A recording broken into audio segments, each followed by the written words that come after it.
오늘 점심과 저녁을 잘 드셨나요, 다들? 네.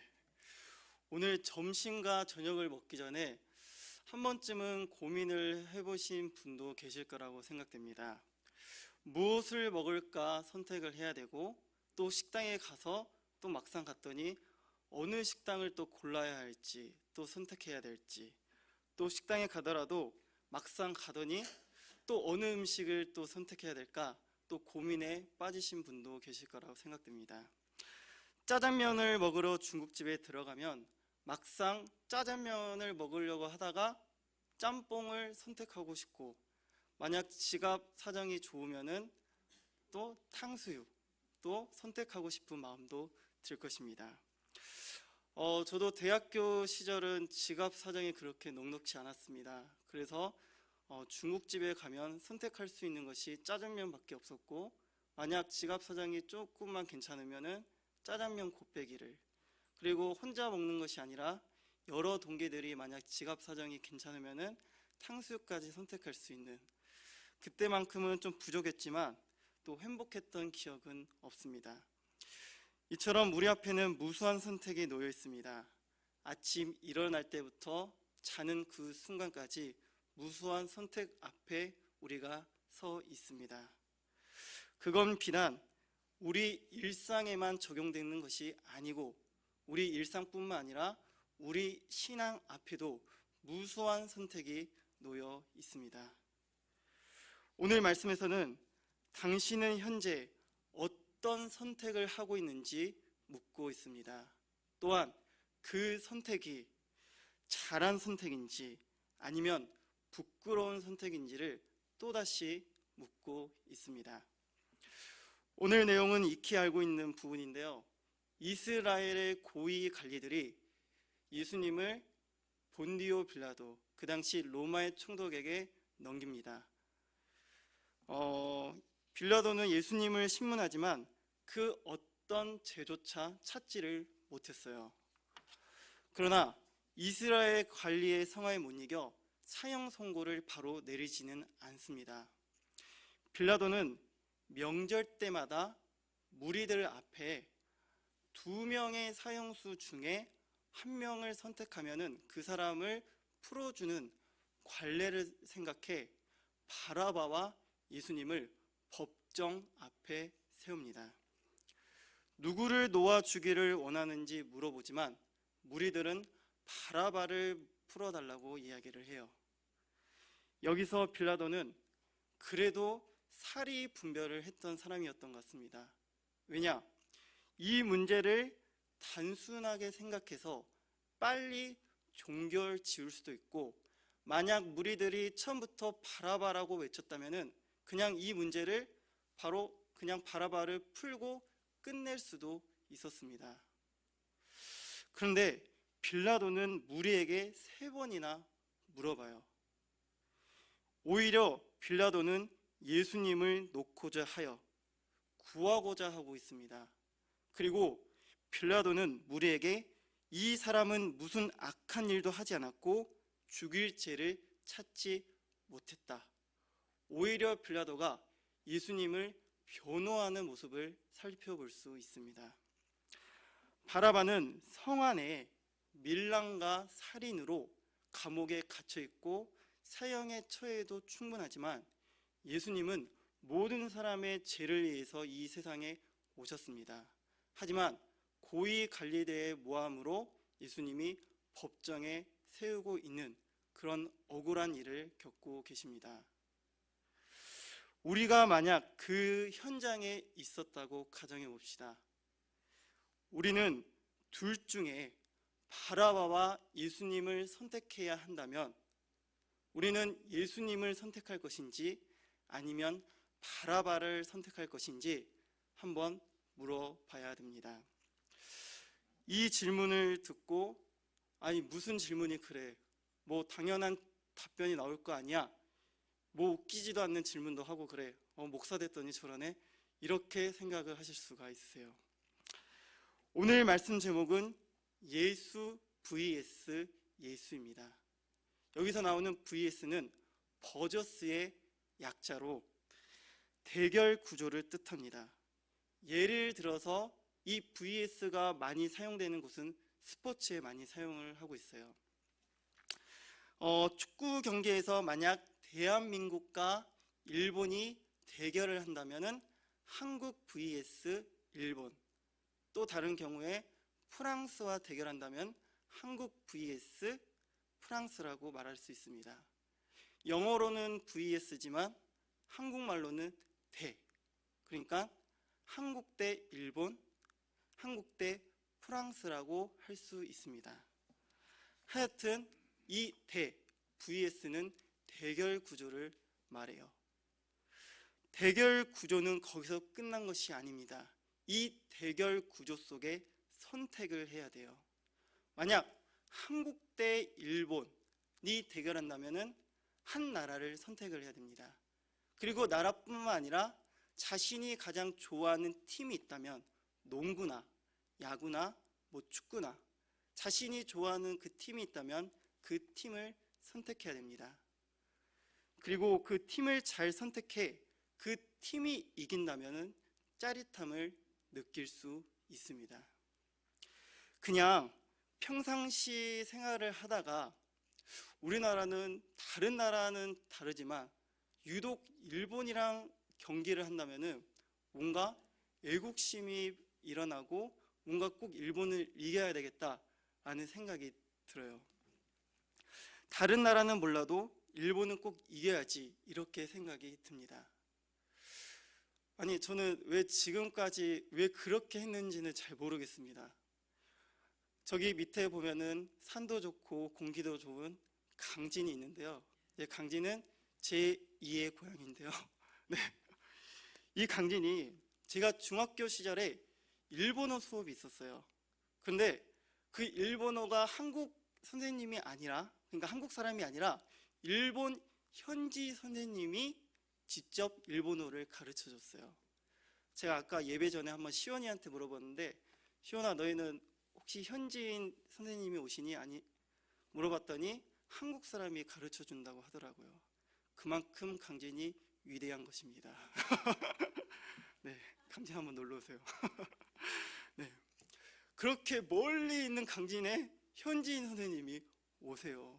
그것도 일본 현지 선생님이. 근데 다른 경우에는 일본인 선생님에게 관심이 없다가 한국과 일본이랑 만약 경기를 한다면은, 저도 왜 그랬는지 모르겠는데 그 일본 선생님한테 뒤에 가서 스쿠스쿠 스쿠스쿠 이렇게 합니다. 뭐라고 하냐면은 타케시마와 강고쿠노 데스 이렇게 이야기를 해요. 타케시마와 강고쿠노 데스. 그러니까 이게 무슨 뜻이냐면은 독도는 한국 땅입니다. 독도는 한국 땅입니다. 이렇게 놀려대요. 그러니까 별것도 아닌데 한국이랑 일본이랑 승부를 한다면은 그때만큼 애국심이 올라온 적이 없습니다. VS는 스포츠에만 해당되는 것은 아닙니다. 이 VS는 신앙에도 적용이 돼요. 예수님은 일전에 재물에 대해서 언급을 했습니다. 예수님은 두 주인을 섬길 수 없다라고 말씀을 하시며, 한 주인을 사랑한다면 다른 주인은 미워하고 경히 여길 수밖에 없다라고 하면서 그 두 주인을 하나님과 재물로 이렇게 말씀을 하세요. 여기서 예수님은 재물을 그냥 단순한 재물이라고 이야기를 하지 않으시고 만몬이라고 이야기를 하십니다. 만몬은 재물 그리고 물질의 신이라고 이야기를 하고 있어요. 하나님만이 유일한 신인데 예수님은 일부러 이 재물을 신으로 표현한 것입니다. 재물을 신으로 표현한 것은 그만큼 재물이 신처럼 영향력이 크고 인간의 삶에 미치는 것이 얼마나 대단한지를 알려주고 계세요. 예수님을 재물을 그냥 단순한 재물로 표현한 것이 아니라 하나님의 위치까지 올려서 이야기를 한 것은 비단 일반 사람들에게뿐만 아니라 믿음을 가진 사람들에게도 하나님과 물질, 이 재물 앞에 있다면은 대결 구조 앞에 서 있다라는 것을 알려주고 계십니다. 그 선택의 기로에 서 있을 때 어떤 것을 선택해야 되고 어떤 것을 응원해야 할지, 그만큼 재물이 엄청난 영향력을 가지고 있다는 것입니다. 그래도 우리는 믿음의 자녀인데 하나님과 재물 앞에 있어도 우리는 딱 한 사람만을 선택할 것입니다 라고 대답을 할 수 있습니다. 근데 예수님이 이 말씀을 하실 때 하나님을 모르는 불신자에게 이 이야기를 하신 것이 아닙니다. 어느 정도 하나님의 율법을 알고 있는 이스라엘 백성에게 이 이야기를 하셨어요. 어떤 것을 선택해야 할지 알고 있던 이스라엘 백성에게 하나님과 만몬에 대해 언급하고 있다는 것은 현재 믿음의 자녀로 살아가는 우리에게도 자유롭지 않는 선택에 있다는 것을 말씀하고 계십니다. 예수님에게는 흔히 우리가 알고 있는 그 제자가 12명이라고 이야기를 하고 있지만 12명뿐만 아니라 더 많은 제자가 있다라고 언급하고 있습니다. 하지만 12명의 제자는 남고 많은 사람들이 예수님을 떠났어요. 예수님이 자신을 생명의 떡과 영생의 말씀임을 선포하지만 많은 제자들이 떠났다고 요한복음 6장 66절에 기록하고 있습니다. 이전에 예수님께서는 놀라운 기적과 이적을 보여주셨고 또 거기에 있던 수많은 제자들이 예수님의 기적과 위대한 능력을 보고 들었습니다. 예수님 자신을 생명의 떡과 영생의 말씀임을 선포했지만 이를 듣고도 떠난 제자들은 무엇을 선택한 것인가? 바로 세상을 선택한 것입니다. 왜? 자신 눈앞에 영생과 생명의 떡이 있음에도 그것을 떠나 선택할 수 있는 여지는 세상밖에 없기 때문입니다.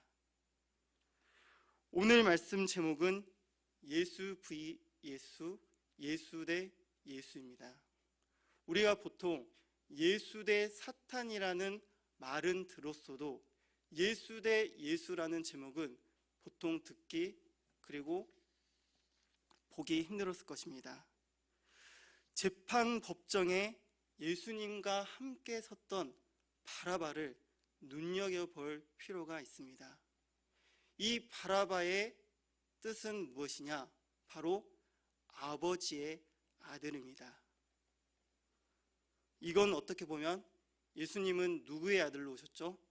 바로 하나님의 아들로 오셨습니다. 바라바도 아버지의 아들, 예수 그리스도도 하나님 아버지의 아들로 이 땅에 오셨어요. 그리고 바라바의 풀네임은 무엇이냐? 바로 예수 바라바입니다. 그냥 바라바가 아니라 바라바의 풀네임은 예수 바라바입니다. 여기서 바라바에도 예수가 들어가 있습니다. 마태복음 27장 17절 각주에는 바라바라 하는 예수냐? 라는 내용이 언급되어 있어요. 초대 교부 중에 오리겐이 있습니다. 초대 교부 오리겐도 이 내용을 보고 당황했다고 해요.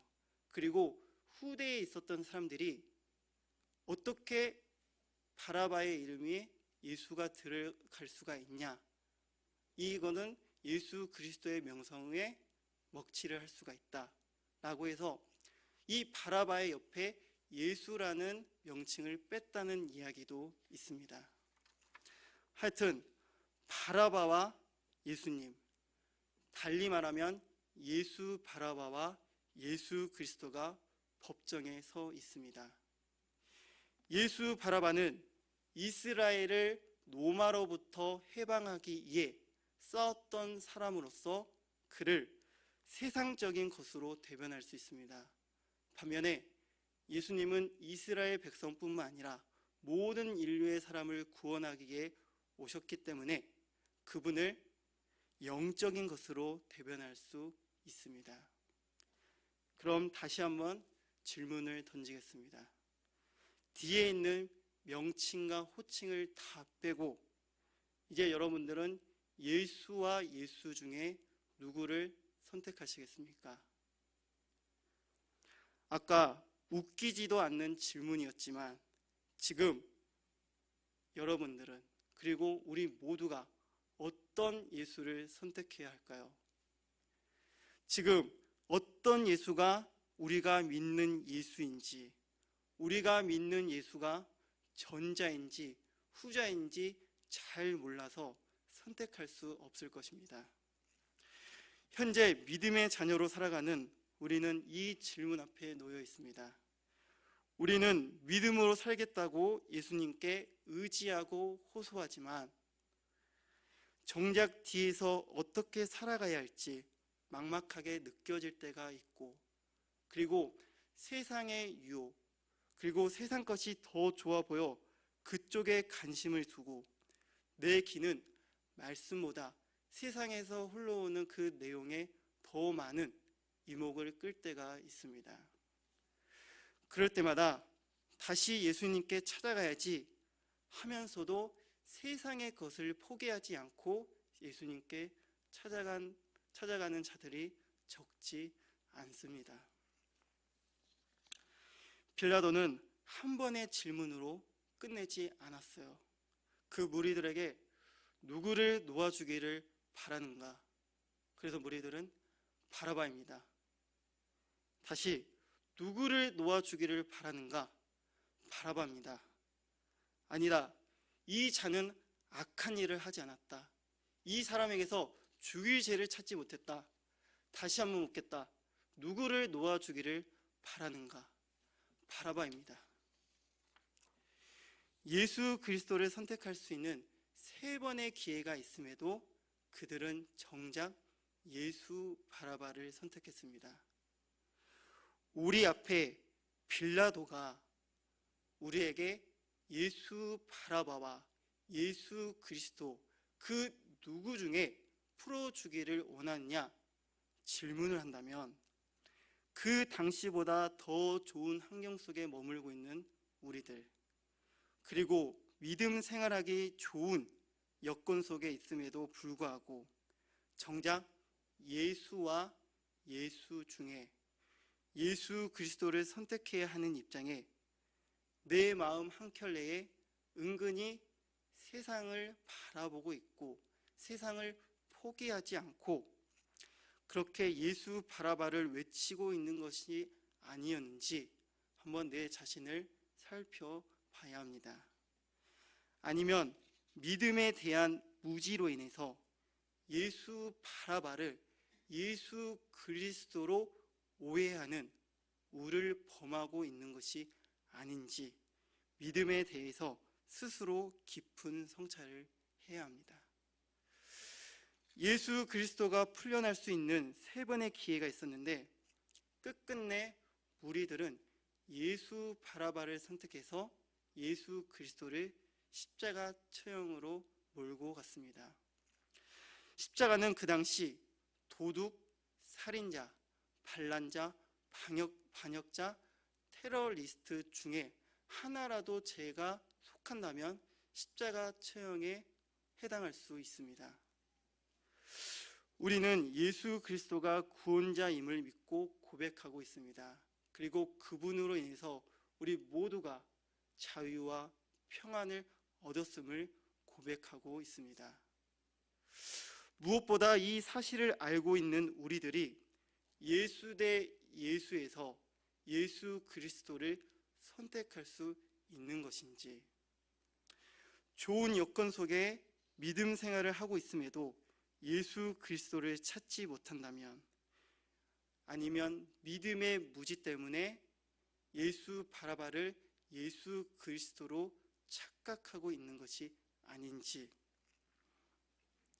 만약 그러한 실수는 우리가 다시 예수 그리스도를 십자가에 못 박히는 것이고, 우리 스스로가 예수 그리스도를 도둑, 살인자, 반란자, 반역자, 그리고 테러리스트로 인정하는 불신의 모습을 보여준다고 말할 수 있습니다. 그 당시 예수 그리스도를 선택하는 기회가 3번의 기회가 있었습니다. 현재 우리에게는 무수한 기회와 선택이 놓여 있습니다. 무수한 기회를 예수 그리스도를 십자가에 못 박히는 것으로 가고 있는 것이 아닌지, 오늘 말씀으로 통해 우리에게 깊은 울림과 회개의 바람이 함께하길 소망하고 있습니다. 고난중앙과 부활절이 끝난 지 이제 3주가 흘렀습니다. 그리고 2024년 1분기가 지났어요. 우리는 정작 중요한 것이 무엇인지 알지만 혹여나 아직도 세상과 믿음의 기로에 서서 믿음과 세상에 어떤 것을 선택하고 고민하고 있는지, 그런 부끄러운 모습이 내 안에 존재하고 있는지 또한 되돌아보아야 할 것입니다.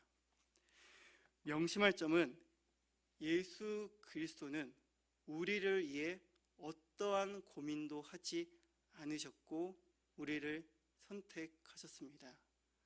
그분의 선택으로 인해서 우리는 오늘날 평안과 자유를 경험할 수 있습니다. 고난중앙과 부활절을 1년 중 하나의 행사로 치부할 것이 아니라 우리가 그 당시 깊게 묵상했던 기억, 그리고 주님의 고난과 감사를 기억했던 그 당시, 우리가 그러한 것을 기억해서 매일매일 주님만을 선택해 우리가 믿음의 성장을 도모해야 합니다. 다시 한번 부끄러운 선택을 하지 않기에 나의 삶 가운데 오로지 주님만을 선택해서 그분으로 인해 믿음의 교제를 이뤄 나가고, 그 믿음이 주님만을 계속 더욱더 선택해서 내 선택이 정말 잘한 선택이었어, 정말 완벽한 선택이었어, 그렇게 2024년을 고백하고 마무리하는 저와 여러분이 되길 축복합니다. 아멘. 우리 함께 기도하겠습니다. 사랑의 주님, 오늘 말씀처럼 우리 앞에 무수한 선택이 놓여 있습니다. 세상과 믿음 가운데 어떤 것을 선택해야 할지 아직도 고민하고, 또 어떤 것을 선택해야 나에게 유익과 이익이 될지 그렇게 생각하고 있는 이 모습, 이 부끄러운 모습을 용서하여 주시옵소서. 예수님은 그저 우리만을 선택하셨고 또 우리를 선택하셔서 당신의 숭고한 목숨을 희생하셨습니다. 우리도 예수님의 제자로 살아간다고 결단을 했지만, 또 그리스도인으로 살겠다고 주님 앞에 고백을 했지만, 아직도 내 마음 한켠에 세상의 유혹을 버리지 않아 또 주님을 대적하고, 또 주님이 싫어하고, 또 주님이 미워하는 일로 신앙생활을 하고 있는지 주님, 이 모습을 용서하여 주시옵소서. 오늘 말씀을 통해 다시 한번 주님께 결단하고 결심합니다. 어떠한 선택 가운데 오로지 주님만을 선택해서 또 주님만을 더욱더 내려놓고 고백해서 주님께서 부어주신 그런 믿음 가운데 우리의 신앙이 더욱더 성장하고 주님이 원하시고 기뻐하는 일로서 이 세상 가운데, 그리고 올해 2024년 가운데 그렇게 마무리하는 그런 에바다 성도들이 될 수 있도록 이끄시고 인도하여 주시옵소서. 그 선택이 주님이 보시기에도 정말 선한 선택이었다, 좋은 선택이었다, 완벽한 선택이었다, 그렇게 평가받고 칭찬받는 주의 자녀들이 될 수 있도록 이끄시고 인도하여 주시옵소서. 우리 안에 있던 모든 연약함, 모든 문제들 주님 앞에 내려놓습니다. 주님, 우리보다 그리고 우리의 모든 상황을 더욱더 잘 알고 계시는 주님이시기 때문에 우리의 연약함을 더욱더 강건하게 하여 주옵시고 우리의 부족한 가운데 늘 채워지는 역사가 일어나 오로지 주님 안에서 자유롭게 뛰노는 어린 양들이 되게 하여 주시옵소서. 이 모든 말씀 예수님의 이름으로 감사하며 기도드립니다. 아멘.